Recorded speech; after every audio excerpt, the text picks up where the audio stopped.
दिल्ली के पूर्व मुख्यमंत्री अरविंद केजरीवाल और उनकी पार्टी ने आज अपनी ढीठता की सारी हदें पार कर दी। केजरीवाल और उनकी पार्टी आज पूरे दिन सड़कों पर हंगामा मचाती रही और तरह तरह के बयान देती रही। दरअसल है क्या, आज केजरीवाल की जो फांसीगर मामला था दिल्ली विधानसभा का, उसमें आज दिल्ली विधानसभा के जो प्रिविलेज कमेटी थी उसके सामने आज उनकी पेशी थी। केजरीवाल ने एक दिन पहले ही एक पत्र लिखकर यह सूचित कर दिया था कि मैं 6 तारीख को दिल्ली विधानसभा की प्रिविलेज कमेटी के सामने पेश होऊंगा।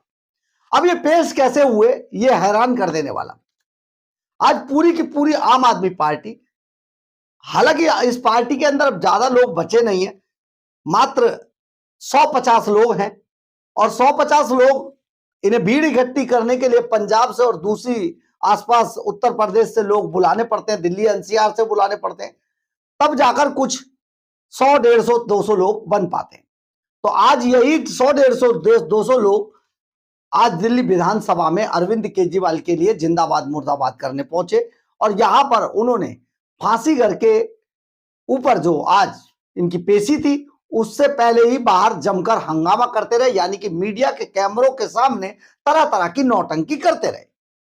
परंतु आप जरा सोचें कि आखिर अरविंद केजरीवाल ने एक नौटंकी और की आज, और ये नौटंकी थी कि प्रिविलेज कमेटी के सामने आज जब वो पेश हुए तो उन्होंने अपनी झूठ और ढीठता की सारी हदें पार कर दी।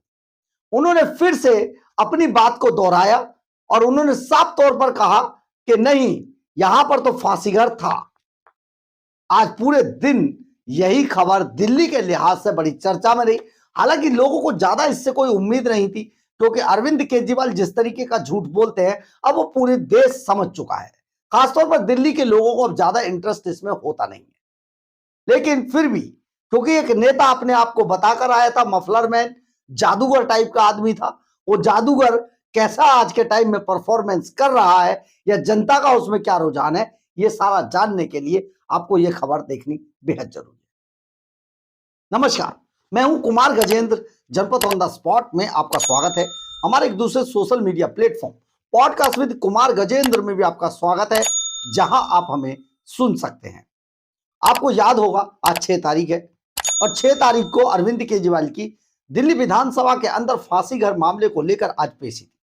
पेशी में अरविंद केजरीवाल आज पेशी के लिए पहुंचे थे, लेकिन वहां पर भी ये अड़े रहे कि दिल्ली विधानसभा परिसर के अंदर फांसीगर था। इस पर दिल्ली विधानसभा के अध्यक्ष विजेंद्र गुप्ता ने एक पूरा आर्काइव का एक पूरा मैप दिखाया, जिस वजह से ये ऐतिहासिक जो दिल्ली विधानसभा है उसमें पूरे के पूरे मैप के अंदर कहीं पर भी एक एक चप्पे चप्पे की इंच इंच भर जमीन का बाकायदा डेमो दिया स्क्रीन पर। वहां पर कहीं पर भी किसी फांसीगर का कोई जिक्र नहीं था।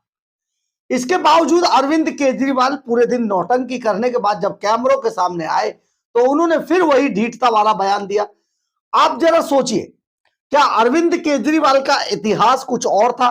शायद केजरीवाल का इतिहास तो कुछ था ही, लेकिन आप जरा सोचे इतिहास के किस पन्ने पर यह लिखा हुआ है कि दिल्ली विधानसभा के अंदर स्वतंत्रता सेनानियों को लाकर फांसी दी जाती थी और यह फांसीगर था। अरविंद केजरीवाल कहीं नहीं दिखा पाए।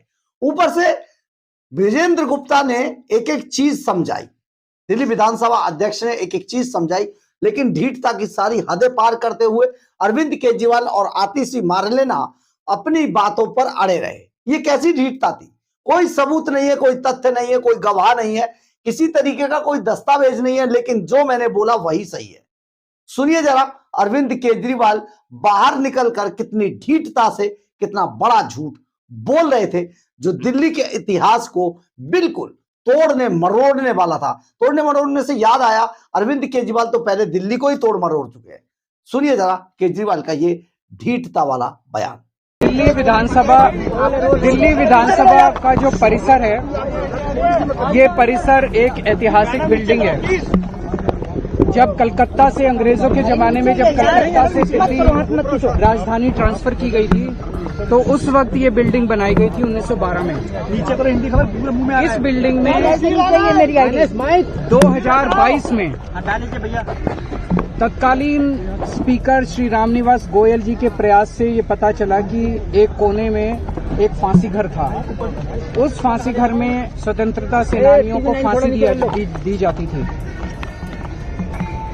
स्पीकर साहब ने, उस तत्कालीन स्पीकर साहब ने मुझे एज चीफ मिनिस्टर बुलाया कि इसको हमें टूरिस्ट्स के लिए खोलना चाहिए ताकि लोग इससे प्रेरणा ले सकें। हमने उसका इनॉग्रेशन किया। अब जब से इनकी सरकार आई है ये साबित करने में लगे हुए हैं कि वो फांसी घर नहीं था, वो टिफिन रूम था। मैं समझता हूं कि स्वतंत्रता सेनानियों का इससे बड़ा अपमान नहीं हो सकता। आपने देखा और सुना होगा कि केजरीवाल कितनी ढीठता से इस झूठ को फिर से बोलने की कोशिश कर रहे थे।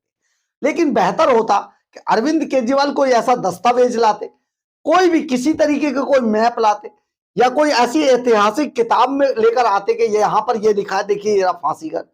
ऐसे कोई बात अरविंद केजरीवाल के पास कोई तथ्य नहीं था, कोई प्रूफ नहीं था, किसी तरीके का कोई दस्तावेज नहीं था। कोई जो ऐतिहासिक इमारतें होती हैं, एएसआई वाला जो मामला है, उसका भी कोई दस्तावेज अरविंद केजरीवाल अपने साथ नहीं लेकर आए। लेकिन बस आकर इन्होंने पूरे दिन आज नौटंकी की, क्योंकि ये पार्टी पूरी नौटंकियों से ही भरी हुई है। हर बात में नौटंकी ही करनी होती है। तो ऐसे में ऐसे नेताओं से, ऐसी पार्टी के नेताओं से क्या उम्मीद भी की जा सकती है?